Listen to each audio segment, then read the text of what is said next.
Bienvenidos a Guionistas de Comedia, un programa donde buscamos desbloquear, valga la redundancia, tus bloqueos creativos en cuanto a comedia. Aquí a la orden, el señor Emiliano Hernández Vale y mi persona, Rubén Morales, que reunimos más de 45 años de trayectoria sumada, pues, y lo ponemos a disposición en este podcast que busca ayudar a colegas pues, que necesiten generar un material y aquí lo que vamos a hacer es una tormenta de ideas para que salgan de aquí con ideas o pilares creativos que los ayuden luego cuando estén ya en soledad, pues ordenando y profundizando en la escritura, bien sea de su rutina, de su sketch, de su video para redes. Hola Emiliano, ¿cómo estás? Hola, buenos días, Rubén. ¿Cómo están ustedes? Ya vas a presentar el invitado, me imagino, pero muchísimas gracias por presentarme a mí. Aquí contento de volver a compartir este espacio y muy emocionado también. Cada vez que dices que tenemos 45 años de experiencia conjunta, me pongo a pensar cuántos tengo yo y de esos 45 y algún día lo sabremos, pero por los momentos no tengo ni idea. Tú tienes Eh, más, aunque la voz parezca que eres más joven que yo. Sí, bueno, no, muchísimas gracias, como siempre, y gracias al invitado que ya sé que vas a presentar y no te voy a robar ese momento porque lo haces muy bien. Y gracias y como siempre me gusta decir, esperamos estar a la altura de las necesidades de nuestro excelente invitado. Bueno, muchas gracias, Emiliano. En este arte de presentar a alguien me he instruido mucho. Mira, bueno, el invitado que tenemos hoy viene de Cali, Colombia, o está en Cali, Colombia, transmitiendo. Él se llama Mauricio Villalobos y es una persona que con el tiempo se ha erigido como una autoridad cómica, si se quiere decir, en el mundo de la veterinaria. Él es veterinario, ya nos contará pues, de qué especialidad. Uno desde afuera dice veterinario ya, ¿no? Pero a lo mejor hay especialidades de veterinario. Y él él tiene su clínica veterinaria y creó su Instagram que se llama Doctor Rayita Abajo Villa, Doctor Underscore Villa. Y la verdad es que hace unos sketches muy buenos siendo veterinario y se ha vuelto como veterinario slash influencer en el mundo de la veterinaria y por lo cual ya cada vez lo están invitando más a congresos y todo eso por lo cómico o el humor que le imprime pues a todo el tema de la veterinaria. Bienvenido, Mauricio, ¿cómo estás? Muy bien, Rubén. Emiliano, muchas gracias por esta invitación. Una sorpresa total que me han invitado, pero muy, muy agradecido. No, vale, el placer es nuestro. Bueno, Mauricio, como siempre hacemos para este programa, le preguntamos fuera de los micrófonos un día antes de la transmisión, bueno, ¿qué quieres priorizar? ¿Cómo quieres que te ayudemos? Y bueno, tú planteaste como dos grandes campos en los que quieres que te ayudemos, ¿no? Uno está relacionado un poquito a el tema del escenario o tema de creación, ¿no? De métodos, ¿no? Y el otro está en un contenido más, o sea, que te ayudemos como con contenidos específicos a ciertas áreas temáticas de la veterinaria, porque próximamente, Dios mediante, según tenemos entendido, se va a concretar quizás una gira de charlas en tu gremio, ¿es correcto? Así es. Y pues contextualizando un poquito a los que están escuchando, imagínense un médico veterinario que yo digo que somos un poco como acartonados, como que tenemos un ego alto, a veces no nos permitimos un poco el humor. Y cuando empecé a hacer sketches tuve ese miedo. O sea, todos tenemos miedos cuando vamos a empezar a hacer un proyecto nuevo. Yo no fui la excepción, yo reuní a algunos amigos, les pregunté qué opinaban, les parecía bueno, pero yo tenía mucho temor porque yo pertenezco a la Asociación de Veterinarios dedicados a pequeñas especies, se llama BEPA y es una de las asociaciones más grandes de Latinoamérica. Entonces yo decía, bueno, ¿y qué tal que no les guste lo que yo hago? ¿Qué tal que de pronto se sientan ofendidos? Tenía muchos miedos alrededor del humor. Bueno, rompí esa barrera, empecé a hacer sketches, les gustó a mis colegas, algunos obviamente, sabemos que en el humor también todo el mundo si se quiere ofender se ofende, pero a la gran mayoría les encantó lo que yo hacía, incluso los que pensé que les iba a disgustar son los que más ideas me dan. Doctor, haga un video de tal cosa, haga un video de esta otra. Hace, hace, yo creo que un añito larguito, 2 añitos, me empezó a picar el bicho de que yo quería hacer stand-up. Y lo mismo que cuando fui a empezar a hacer videos. ¿Qué voy a decir? ¿Será que no les va a gustar? Y bueno, empecé a educarme un poco, a escribir cositas, pero finalmente hace pocas semanas hice mi primer show para estudiantes de veterinaria, asesorado también pues por ustedes dos, y fue el éxito tal que algunas empresas me contactaron y una de ellas está a punto de hacer una gira conmigo para hablar de temas, pues obviamente de veterinarios. Y pues obviamente como apenas es la primera vez que me paro en un escenario, tengo muchos miedos y eso es lo que vengo aquí a desbloquear con ustedes. Ah, bueno, no, muchísimas gracias. Sí, una de las cosas que creo que te lo hemos comentado otras veces es que, Mauricio, es que, bueno, el miedo es natural, pero estar en un ambiente muy protocolar, que se toma muy en serio a sí mismo, muy solemne, de algún modo, aunque parezca mentira, es muchísimo más propicio para que si te atreves al humor, si te atreves a incorporar el discurso humorístico o el humor a tu discurso, pues vas a tener una ventaja. Se va a notar esa diferencia. Y eso te va a hacer la diferencia en el buen sentido, ¿no? Respetando los códigos y la ética profesional. Yo creo que seguramente te abrió un camino que ya te hizo un nombre en la comunidad de veterinarios, ¿no? Sí, algo que, como tú dices, nadie se lo esperaba, nadie, son cosas que todo el mundo las piensa, las hablan como en secreto, pero cuando alguien las dice a voces, les causa mucha risa. No, y quería acotar que el humor es la práctica de desordenar un orden establecido, ¿no? Entonces, sumado a lo que dice Emiliano, cuando tú te diriges a una comunidad universitaria, por lo general esa comunidad quizás está más, tiende más hacia el desorden, digo, por la naturaleza del estudiante universitario, ¿no? No estoy diciendo con esto que no sean aplicados, pero es lo que quizás el estudiante universitario tiene una parte de su cerebro en estudiar y la otra parte de su cerebro en, bueno, rumbear o ver con quién liga o lo que sea, ¿no? En el mundo profesional, pues la realidad está mucho más estructurada. Entonces, como decía Emiliano, los impulsos o los actos humorísticos que se hagan ahí van a resaltar mucho más, ¿no? Porque digamos que es un ambiente más de negocios, el veterinario profesional pues está pendiente de cuidar una reputación, una clientela, etcétera. Entonces, quizás no arriesga mucho esa seriedad, ¿no? Entonces, ahí se nota mucho más. Y lo otro que quería agregar aquí es que, bueno, estamos bajo esta línea, como en el episodio pasado, de el humor como un medio para transmitir una información de valor mucho mejor y no el humor como un fin en sí mismo, ¿no? Lo cual no es malo, pero no es el caso aquí.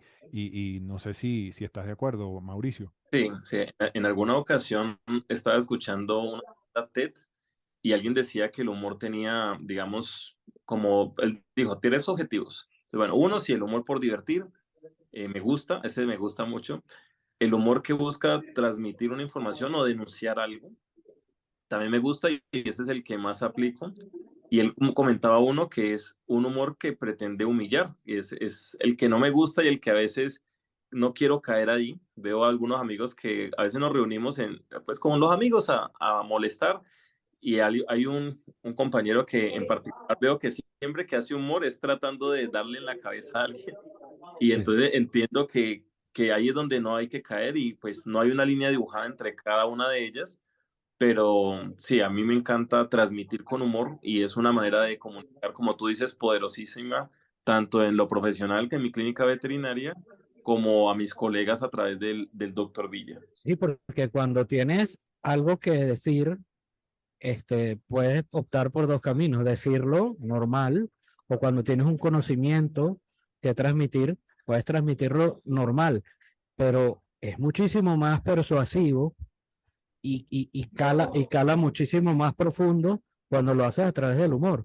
porque Es, no parece que estuvieras transmitiendo un conocimiento, sino que parece pues, que estuvieras entreteniendo. Entonces la gente se entretiene y lo capta. Es como digamos, la relación perfecta a la hora de tratar de decir algo, porque digamos que lo que tienes que decir es pertinente, pero si lo haces a través de no tomarte demasiado en serio a ti mismo o cualquier otro de los recursos del humor, pues es muchísimo más poderoso. Uno recuerda más a los profesores que transmitían con humor o a los maestros que a los que no. que a los que Eso, eran rigurosos, a los que eran, digamos, severos, eso, uno no los recuerda tanto, pero perdona, los que transmiten, los que echaban chistes en las clases, uno los recuerda con mucho afecto. sí, eso es verdad. Recientemente falleció uno de mis profesores que lo recordaba mucho por eso, porque las enseñanzas de él eran con humor. El conocimiento se le queda como más anclado allá en el cerebro. Sí. Exactamente. Bueno, y entrando pues ya en materia o profundizando al objetivo de lo que tenemos hoy, uno de los puntos que nos planteabas, Mauricio, era, bueno, tus miedos en el escenario, ¿no? Que uno de ellos era que se me olvide el guión o el libreto, ¿no?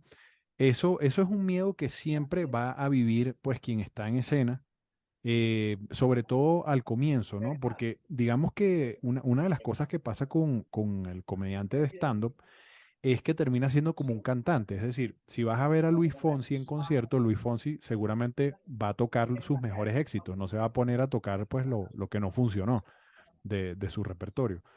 Entonces, eh, él va a terminar mostrándote un concierto que seguramente ha venido tocando desde hace años, eh, incluyendo, cambiando ciertas cosas en su repertorio, pero entonces al principio suele pasar eso, ya después uno como que se adueña no solo de la experiencia de estar en el escenario, sino que se adueña de ese repertorio y va teniendo como una estructura a la cual le va luego agregando cosas naturalmente, ¿no?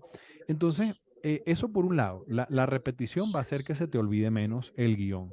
Otra cosa que puedes hacer es em, ensayar frente a una persona, no ensayar frente al espejo. Siempre ensayar frente a una persona, no sé por qué, hace que se te tatúe aún más en el cerebro la experiencia. Yo creo que es porque involucra unos nervios adicionales de tener que hablarle a alguien, ¿no? Eso, y ni siquiera estoy hablando de un micrófono abierto, estoy hablando simplemente de decirle a alguien, una amiga, un tío, lo que sea, un primo, oye, escúchame un momento y vas a vivir esa experiencia. Y la otra está asociada a la lógica. ¿A qué vamos con la lógica? Que un chiste lleve al siguiente. A veces cuando uno tiene problemas en memorizar un material es porque el material no está ordenado de una forma lógica para tu cerebro.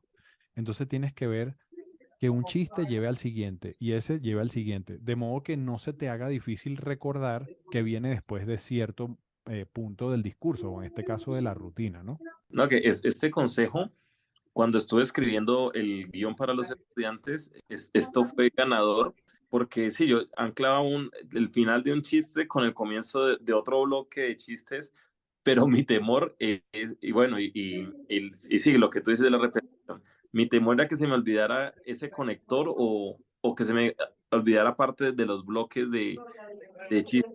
Pero sí, es muy importante lo que tú dices de practicar frente a una persona, porque eso sí no lo hice en la anterior versión.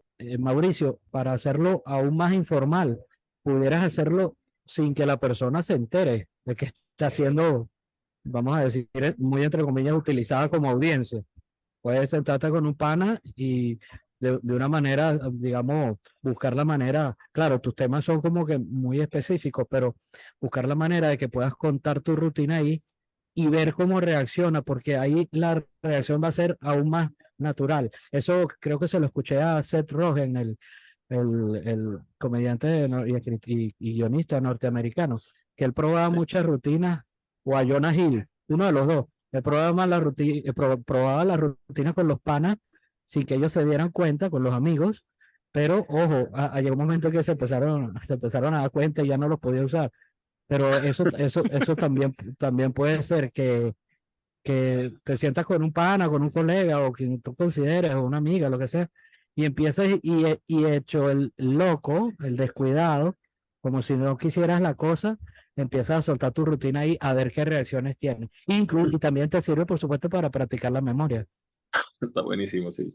Una cosa que sucede a veces es que uno trata de memorizar palabras en el documento o en el papel, y lo que uno tiene que memorizar es imágenes, ¿no? Más allá de cómo uno lo termine diciendo, lo cual es importante también, uno tiene que memorizar es las imágenes que está evocando, pues Ujú. con un chiste en específico. Y lo otro es, en la medida de lo posible, buscarle un orden cronológico supongamos, si uno está haciendo una rutina Mm. de, en este caso, de atender a una mascota, ¿ok? Entonces, bueno, uno puede tener un orden cronológico. Llega la persona, te entrega la mascota, tú la diagnosticas, luego le empleas lo que haya que emplearle a la mascota, bien sea un remedio, bien sea no sé, unos rayos X o lo que sea, y luego le das el formulario de qué es lo que tiene que ir a comprar en la farmacia o lo que sea, en la droguería, ¿no?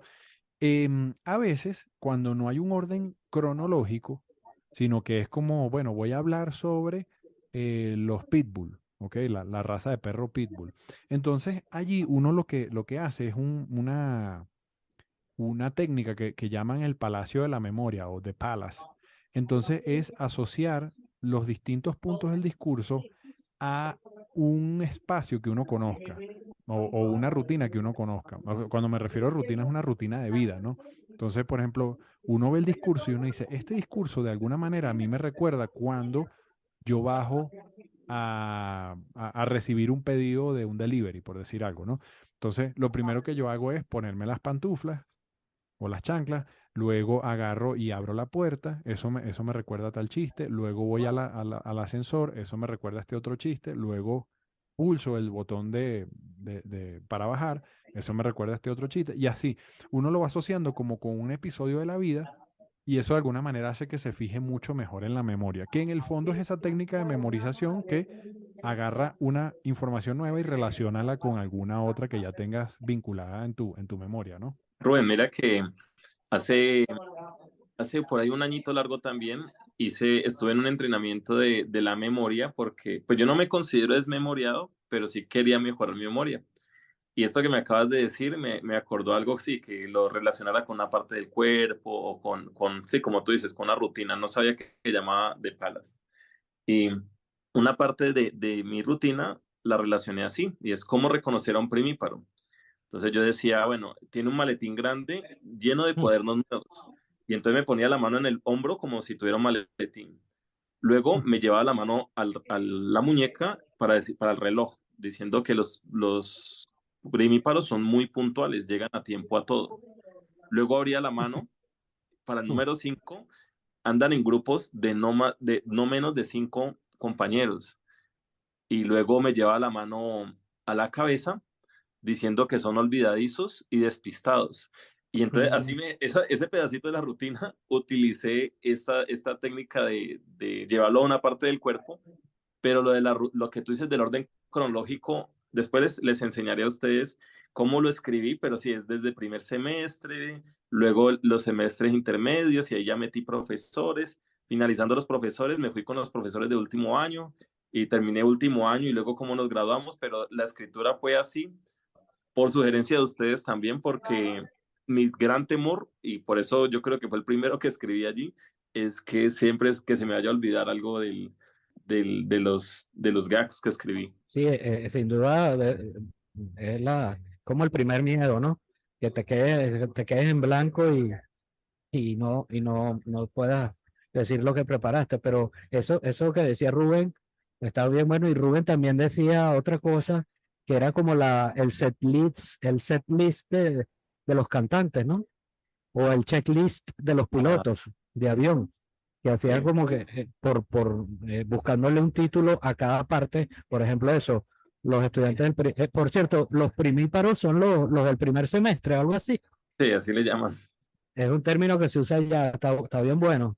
Bueno, no, ese checklist o ese set list que usan los cantantes es más fácil, o digamos, es más sencillo entenderlo porque obviamente está el nombre, el orden de las canciones y ya.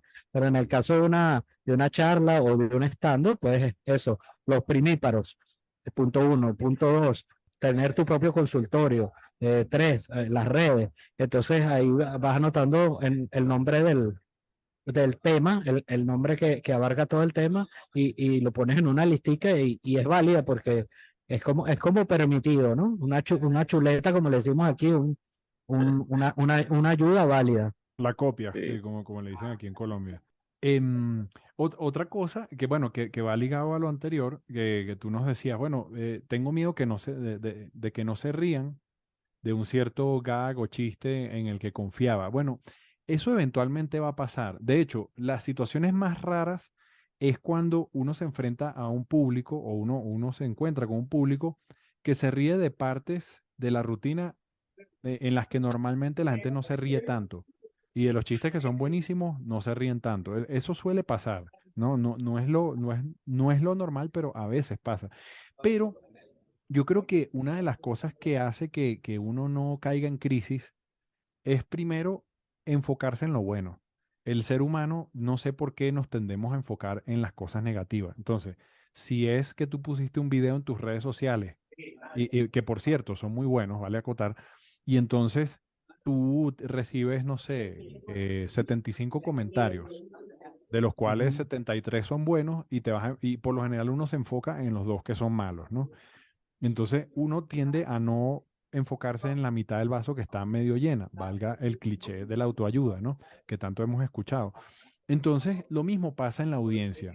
En el stand-up puede pasar también que uno echa un chiste, o sea, ves que la mayoría del público se carcajea, salvo dos personas que te miran con cara de, ¿qué haces tú parado ahí, idiota, ¿no?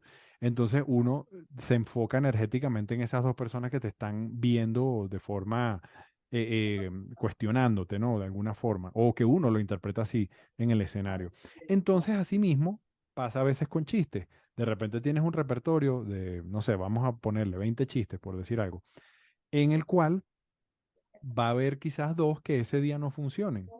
Y entonces uno se le va la energía en esos dos que no funcionaron. Y no, más bien uno tiene que seguir adelante, a veces no dejando, no demostrando que uno dijo un chiste que no funcionó. Porque no hay que perder de vista que en el stand-up comedy, en el fondo, uno está haciendo un acto de comunicación. O sea, yo estoy hablando con el público. Entonces, una técnica que me gusta mucho, que decía Laureano Márquez, gran comediante venezolano, él dice que sea la risa la que te frene a ti, porque muchas veces el comediante que está incursionando en el stand-up comedy, lo que hace es como, voy a citar este chiste de Luis Piedrahíta, ¿no? Él dice, si, pues estoy parafraseando, ¿no? Si un fruto seco cae en una piscina, sigue siendo un fruto seco, y entonces uno se queda como callado esperando la risa, ¿no? Entonces uno no debería quizás simplemente en el discurso seguir y dejar que sea la risa la que te vaya frenando. Hay un principio de la comedia, bueno, del libro Zen Comedy, que no me acuerdo del autor ahorita, pero entonces él dice que uno en la comedia siempre debe estar como en un balance entre que quiere hacer reír, pero a la misma vez no te desesperas por hacer reír. Es como el acto de seducción. Te gusta una persona, pero si te muestras desesperado, esa persona va a salir corriendo y huyendo, ¿no? Entonces, uno tiene que manejar como que me interesa que se rían, pero a la misma vez no me interesa tanto, ¿no? Es raro, pero esa debe ser la postura. No, complementando un poco lo que dice Rubén, que todos estos miedos que que se generan en el stand-up, recuerdo una frase de Billy Crystal que él hablaba de que era un ejercicio era un ejercicio psicológico importante el que se hace cuando hace la persona cuando ejecuta un stand-up, porque tienes que ir pensando lo que dijiste, pensar lo que estás diciendo y pensar también lo que vas a decir.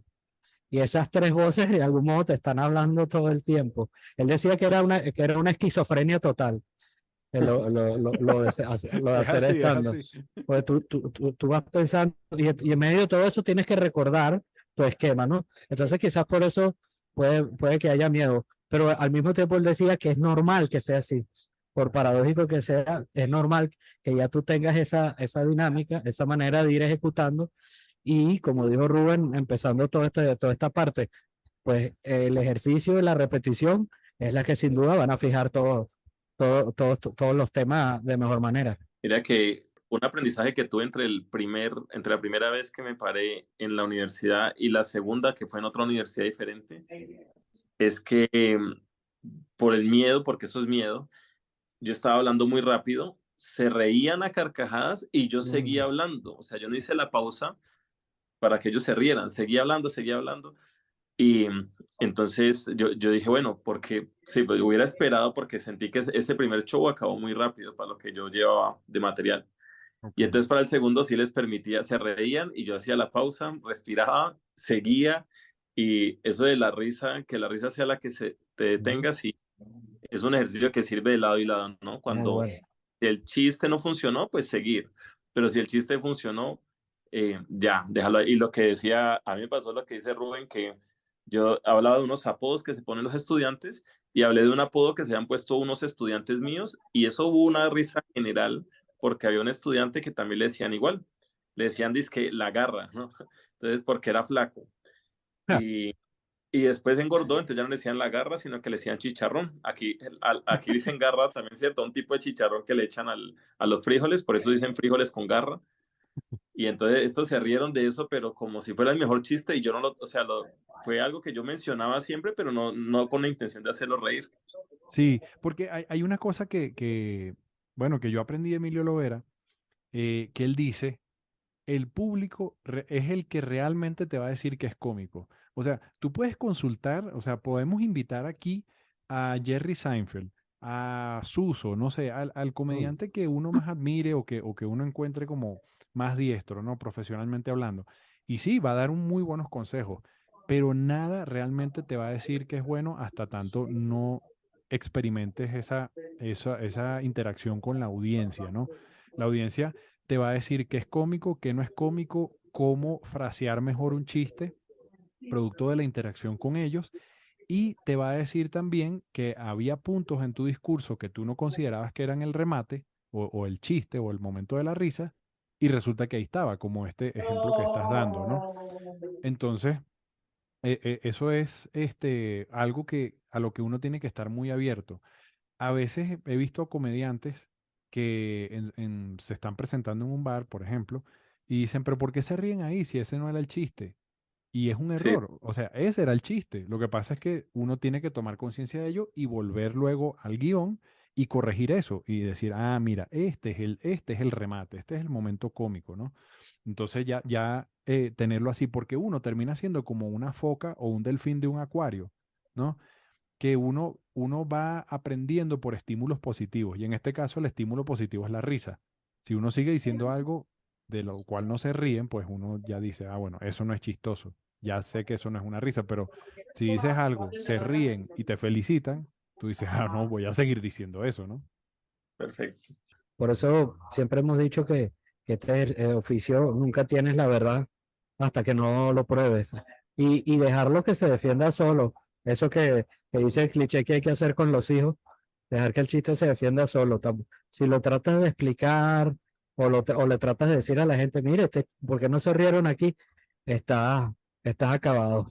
Pero si lo dejas que él se defienda solo, lo sueltas y si la gente se ríe, chévere. Si no se ríe, sigue adelante y sigue buscando. Porque también está, puede ser esa paradoja también está siempre presente en la comedia, que tú le tienes, obviamente tú le tienes fe a todo tu material, pero hay algún chiste al que tú le apuestas porque dices, oye, este me quedó bueno, me quedó bonito este chiste.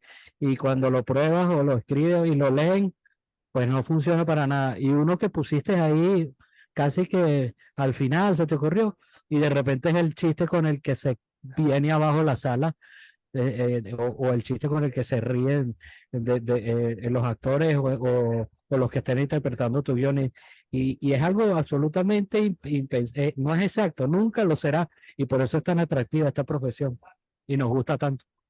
Este, mm, una cosa, bueno, el fenómeno Oscar de León, con el tema Llorarás, que bueno, yo creo que lo han entrevistado mucho y lo ha dicho mucho en entrevistas que él, o sea, tenían que sacar ese disco y como que, mira, falta un tema. Y él dijo, ah, bueno, yo tengo una escrita por ahí que como que no le tenía mucho fe y era Llorarás, que se ha convertido en un clásico de su carrera, ¿no? Entonces, eso a veces pasa, no quiere decir que siempre pasa, pero yo creo que la gran enseñanza de esta parte que estamos hablando es que a veces cuando uno dice, tengo una idea que la va a reventar, tengo una idea que es un palo, tengo una idea ¿sabes? Que la va a totear.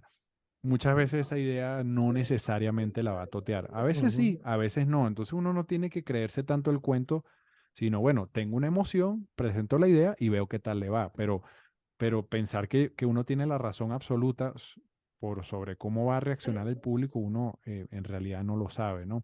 Y yo creo que una cosa que realmente minimiza el miedo a que algo no vaya a funcionar en escena es probar previamente todo, ¿no? Y cuando hablamos de probar, no necesariamente quiere decir ir a un micrófono abierto, porque quizás un micrófono abierto son condiciones que se van a parecer más a la realidad, pero a la misma vez te vas a ver expuesto, ¿no? Y a lo mejor es un material que no quieres exponer públicamente todavía. Entonces puedes reunir a alguien en tu casa o en en una videollamada o lo que sea y, bueno, contarle esto o hacer como dice Emiliano, ponerlo en una conversación sin que se note tanto que estás probando material, ¿no? Está bueno. Eso lo noté porque eso es lo que voy a hacer de ahora en adelante. Sí, Exacto. que los amigos, convertir a los amigos en conejillos de India, del humor. Sí, como además mis grupos son veterinarios, muy seguramente algunos de ellos van a hacer aportes sin darse cuenta. Exacto. Totalmente. Bueno, Rubén, yo les había comentado que tengo algunos miedos al escribir y yo Sí, creo que si pudiera resumirlo, sería básicamente que yo quiero ser más disruptivo, o sea, más, ustedes me dicen mucho la palabra así, que el humor es absurdo, y es verdad, o sea, entre más absurdo, más cómico es, pero a veces siento que de pronto es por mi propia profesión, por mi manera de pensar, que quiero llegar a ese grado de absurdo. Entonces me gustaría como conocer algunos ejercicios así de creación, pero que me saquen un poco de la caja. Yo siento que soy creativo, pero a veces me siento bloqueado por eso. Quiero ser como disruptivo. ok. Bueno, comienzo diciendo que sí, el humor, la herramienta básica del humor es exagerar, ¿ok?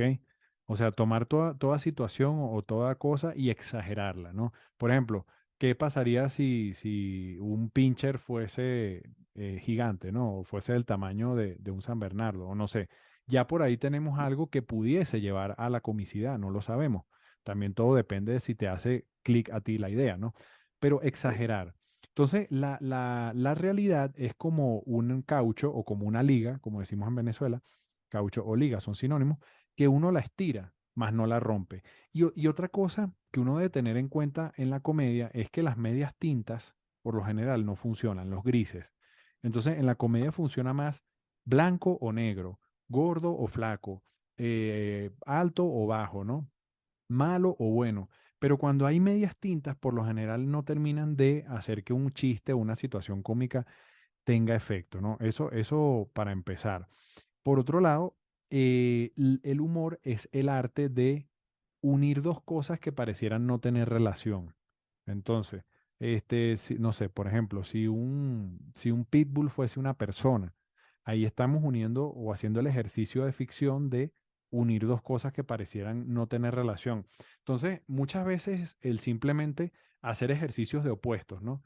Entonces, quiero hablar sobre algo, sobre un medicamento de veterinaria, sobre una raza específica de perro, sobre un tipo de cliente o de amo de mascota, y hacer como una tabla y al lado poner opuestos a esa persona o a ese perro o a ese medicamento, ya te empieza a abrir el panorama de situaciones o cosas graciosas, ¿no? Y es un ejercicio que te va a permitir descubrir los remates o técnicas. Es una técnica, mejor dicho, la de los opuestos, descubrir los remates con mayor precisión, ¿no?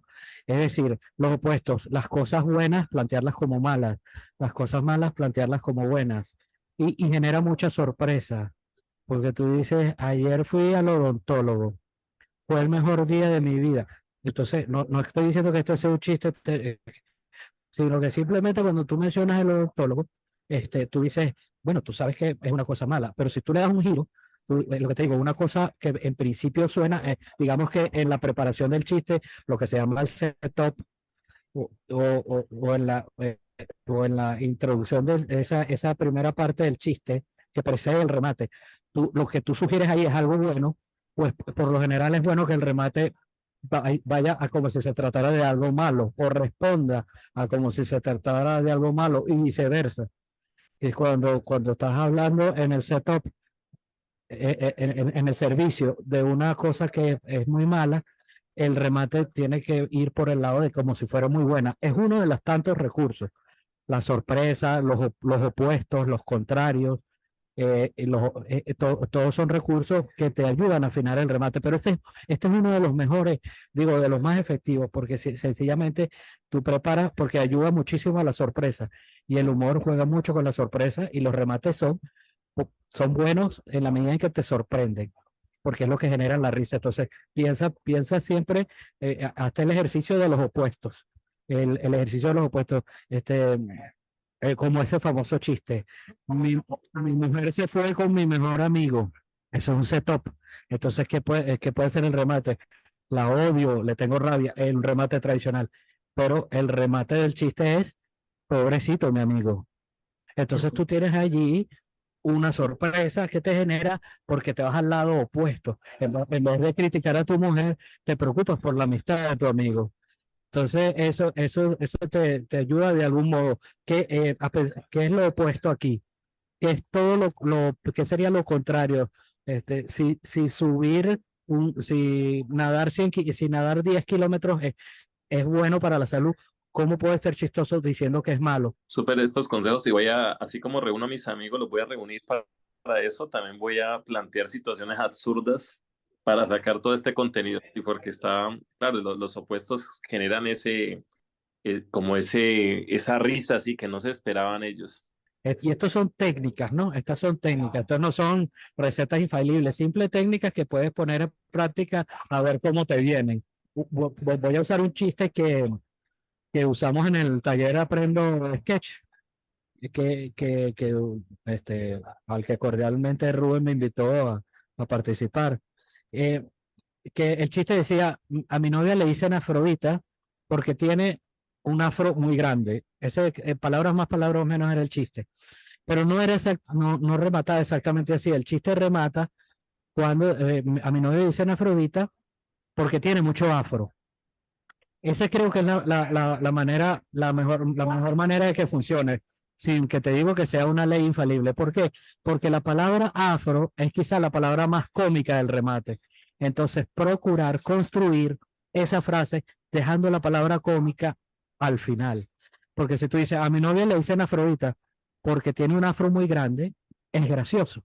Pero si dices, a mi novia le dicen Afrodita porque tiene mucho afro, o porque tiene muy grande el afro, y dejan la palabra afro al final, que sin duda es la más cómica o la más llamativa de la frase, también es una técnica que te ayuda a darle pulitura a tus remates y afinarlos de mejor manera, ¿no? Yo me fui a hablar un poquito de los remates porque también me parecía que era una parte importante de generar esa parte creativa de la escritura, cuando tú terminas de afinar el remate, ¿no? Otra técnica que puedes usar es, bueno, siempre poner las cosas del qué pasaría si, ¿no? Esta pregunta dispara muchas situaciones cómicas. ¿Qué pasaría si un cocker, no sé, fuese presidente? ¿O qué pasaría si un San Bernardo fuese influencer? O bueno, no sé. Pero el qué pasaría si siempre es un detonante de situaciones cómicas, ¿no? Entonces tenerlo en cuenta, solo que el qué pasaría si siempre ponerlo acompañarlo de una postura.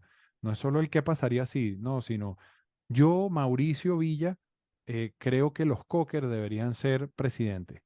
O yo, Mauricio Villa, creo que toda persona debería ser perro un día, ¿no? Entonces, en el fondo está el qué pasaría si, solo que lo estás transmitiendo con una postura clara, ¿no? Con una postura en la cual tú crees realmente, ¿no? Y eso, y otra es, bueno, siempre una técnica muy básica, ir en contra de lo que la gente asume, ¿no? Por ejemplo, la gente dice, bueno, los mejores perros guardianes son ¿cómo se llaman? Los mastín napolitanos, por decir una raza, ¿no? Entonces tú dices, no, los mastín napolitanos son los perros más dóciles del mundo. Eh, Ir en contra de lo que la gente asume normalmente, eso Sí, siempre también lleva a campos humorísticos, ¿no? sí, sí, porque y además te pones a dar, si no nos ponemos a pensar, forma parte de esa gran premisa que son los opuestos. Una mecánica que también te puede ayudar mucho a propiciar la creatividad y a soltar la pluma o las ideas. Es eso, simplemente, pero que está relacionado con los opuestos. Tú dices maximizar algo que puede ser muy sencillo. O sea, darle categoría de importante y de solemnidad a una tontería y viceversa. Convertir en una tontería algo que es realmente importante. Sí. Entonces, eso ayuda mucho. También que tú, bueno, pero sí, es que todo, casi todo tiene que ver con los opuestos, ¿no? Que tú, por ejemplo, dices tan sencillo como decir, muchachos, les tengo buenas noticias, y dices algo que es una mala noticia. O al revés, muchachos, les tengo una buena noticia, les voy a regalar $100 a cada uno. Entonces, con ese tipo de ejercicios tú vas soltando las ideas, ¿no? Otra cosa que ayuda mucho, una técnica que ayuda es buscar, buscarle ventajas a algo que evidentemente no es desventajoso. Por ejemplo, tú dices, a mí la parte que más me gusta de la carrera de la veterinaria es, cuando estudié veterinaria, eran los exámenes finales. Entonces, buscarle ventajas a una situación de estrés o buscarle desventajas a las cosas muy agradables.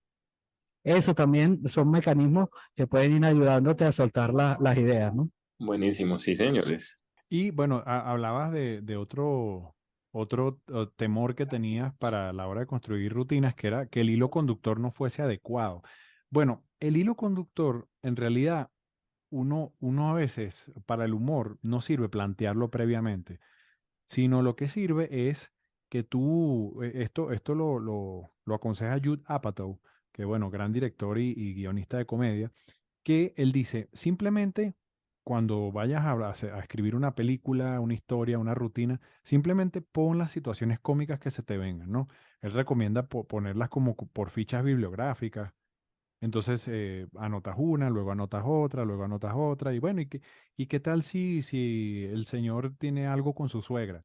Bueno, ¿y qué tal si su suegra y su papá se enamoran? Y bueno, entonces él plantea cantidades de situaciones que se le vienen a la cabeza, ¿no?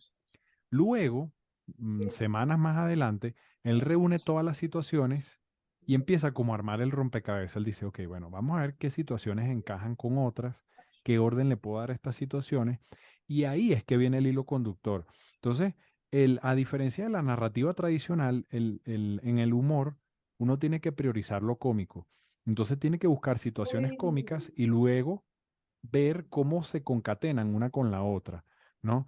Y para que, bueno, sea un discurso que tenga un hilo conductor y que además sea cómico, ¿no? El problema es cuando uno trata de instaurar un hilo conductor desde el principio y luego, bueno, uno puede encontrar ciertos baches o partes del discurso que no sean necesariamente cómicas, ¿no? Es que creo que eso fue lo que me pasó. Yo escribí, entonces puse como, digamos, por ponerle algún nombre, el esqueleto. Entonces va a empezar por aquí y va a terminar por acá. Pero cuando escribía, entonces a veces habían gags que funcionaban mejor, no en el mismo grupo, por decir algo. Si estoy hablando de primíparos, en vez de seguir hablando de los cuadernos nuevos que apuntan todo muy bonito, más adelante hay otro donde hablo que al principio escriben bonito, pero luego escriben a la carrera porque el profesor habla muy rápido. Entonces no puedo, o sea, eso es como que se me ha dificultado ordenar las cosas, pero que tenga, sin que se sienta forzado, porque eso es lo que siento que me pasó con la primera escritura, que se sentía forzado algunas situaciones en un grupo que, digamos, lo quería meter como a la fuerza, que ahí tenía que ir. Ese es como el temor mío. Complementando un poco lo que dijo Rubén y de la duda que acabas de plantear, Mauricio, pero también lo que hablabas de ser disruptivo, ¿no? Cuando tú hablas de ser disruptivo, todas estas cosas que hemos venido hablando, la disrupción, por decirlo de alguna manera, es una herramienta como cualquier otra y es una técnica, pero no necesariamente es un fin. Hay gente que es disruptiva por naturaleza y probablemente le ayuda a la comedia o no, porque también hace falta disciplina y la gente que es disruptiva, pues le cuesta enseriar su disciplina, encaminar la disciplina. Pero el ser disruptivo también puede venir paradójicamente en la comedia con las técnicas que te enseñan a hacerlo, ¿no? Las que hemos ya comentado, los opuestos y todo esto. Y no simplemente pensar, quiero ser disruptivo, porque es como muy genérico, simplemente concentrarte, tengo esta idea, ¿cómo hago para que tenga un remate, esta idea de este chiste? ¿Cómo hago para que sea, para que sorprenda al final? Porque la disrupción viene pareciéndose a la sorpresa, ¿no? que parece que vas por un camino y tomas el camino totalmente diferente. Entonces, tener eso presente, ver la disrupción como una herramienta, o el ser disruptivo, perdón, como una herramienta y no como fin en sí mismo, también te puede ayudar a encaminar a encaminarte por las ideas. Perfecto. Ahí estoy anotando Sí. todas estas ideas porque voy a empezar a escribir. Ajá, nos alegra. Bueno, y para cerrar, habías dado como un listado de temas que ahora querías ver hacia profesionales que de alguna manera son algunos de los temas que ya habíamos tratado cuando fuiste a dar los shows en las universidades, ¿no? Y entonces, bueno, hablabas de clientes, ¿no? Clientes con los que lidian los veterinarios. Yo anoté aquí ideas como que, bueno, el cliente que sabe más que el veterinario o el que quiere desmeritar la opinión del veterinario, que en este caso es el especialista, ¿no? Bueno, en tu caso, el que va por tus redes, que tú me has comentado que ya hay gente que está yendo a tus consultas porque te ven las redes, ¿no? Entonces, de alguna manera, espera al médico, al veterinario Claro. cómico, el veterinario payaso ahí todo el tiempo, ¿no? Estos tipos de clientes existen de verdad, ¿no? O sea, es hasta una de las cosas que más adelante los volveré a molestar alguna vez, porque yo también dicto charlas de gestión y de marketing veterinario. Y los tipos de clientes que ustedes están, o que el que han mencionado, el cliente que sabe más que el veterinario, así ese cliente existe en la vida real. Y hay muchos clientes que la gente pensará que es chiste, pero es de verdad que existen esos tipos de clientes. Y ese es el trabajo que quiero hacer más adelante con mis charlas. Hacer una charla normal, pues seria, pero seria entre comillas, ¿no? Pero con el humor allí, dando el mensaje con humor. No, no, y tener, por ejemplo, si tú tienes presente, eso también es un mecanismo que te puede ayudar a ir soltando las ideas, perdón. Si tú tienes presente que, que vas a hacer, vamos a suponer que una de las rutinas grandes para tus conferencias o tus stand-up o tus presentaciones es una lista de los tipos de clientes, ¿no? Entonces tú puedes ir enumerando esa lista, pero siempre dejando, por decirlo, perdón por la frase del cliché, la antena encendida y te puedes ir topando, ya sea en conversaciones con colegas o porque realmente los recibes en tu consultorio con nuevos tipos de clientes y tener presente eso para anotarlo. O sea, dejar abierta la posibilidad de que siempre pueda aparecer una nuevo, en este caso, un nuevo tipo de cliente. Y así para cualquier otra parte de tu rutina. Si vas hablando de los tipos de mascotas, si vas hablando de los tipos de clientes, en fin. Entonces, estar como atento a todas esas cosas que se te van a ir presentando mientras en paralelo llevas tu consulta, ¿no? Que Sí, es también un ejercicio complicado, pero cuando le tienes pasión a las cosas, pues bueno, te sale y lo haces, pues simplemente lo haces. tienen que ver mi celular, el blog de notas de ideas. Cuando alguien dice algo, dijo, esto me sirve para... Exacto. Cuando Mm, eso lo decimos, tú a veces tienes ese blogcito de notas o una libretica y anotas algo y tú no sabes para qué te va a servir, pero después cuando lo revisas, sobre todo qué cosas, cosas que te produzcan incomodidad, que te produzcan, bueno, obviamente si algo te parece divertido también, pero los que pueden tener mucho potencial de chiste son las cosas que te molestan, que te producen incomodidad, o cosas que son muy extrañas y que las personas te las dicen como si fueran muy normales. Entonces, todas esas cosas que generan de algún modo un desajuste, un desequilibrio, una disrupción en la conducta social, todas esas pueden ser potencialmente utilizables en, las, en tu material. y anoté aquí el tacaño, el que habla por su perro o el que habla con su perro durante la consulta, ¿no? Y es como ese canal intermedio entre yo sé lo que dice mi perro y te lo voy a comunicar, señor veterinario, ¿no? Sí, sí.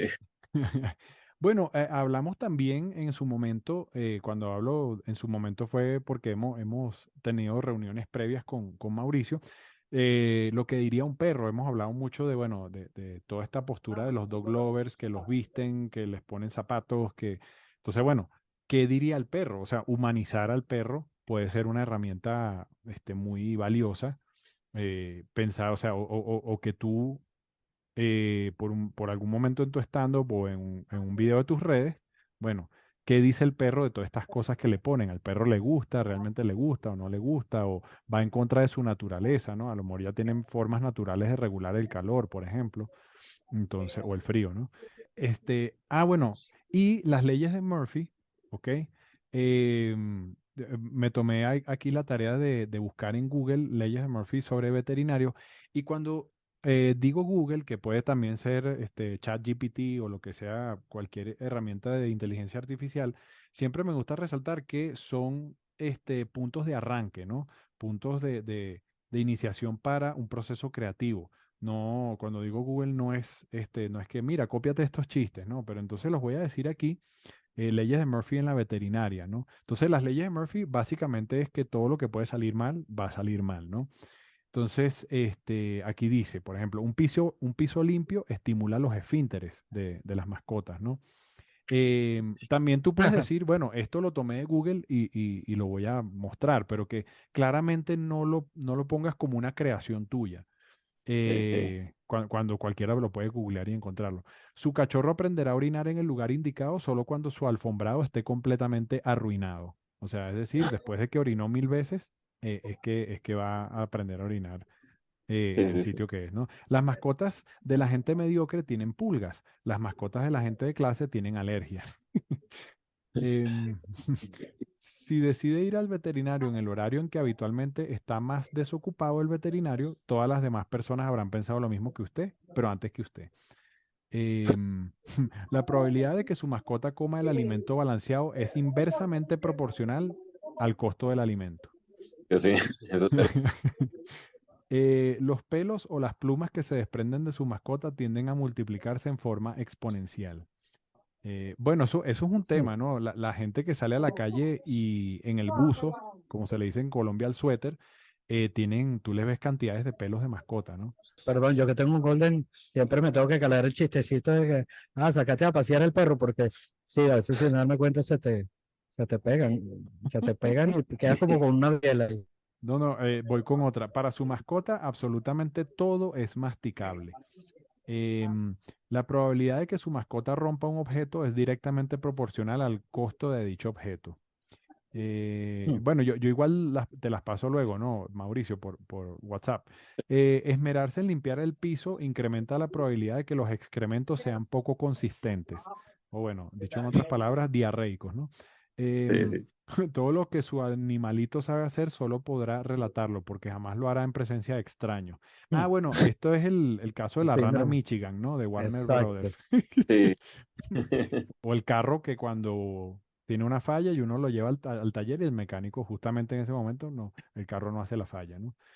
Em, ajá, si va a comprar un perro de raza a un pet shop, la persona que acaba de irse se lleva el último espécimen de esa raza.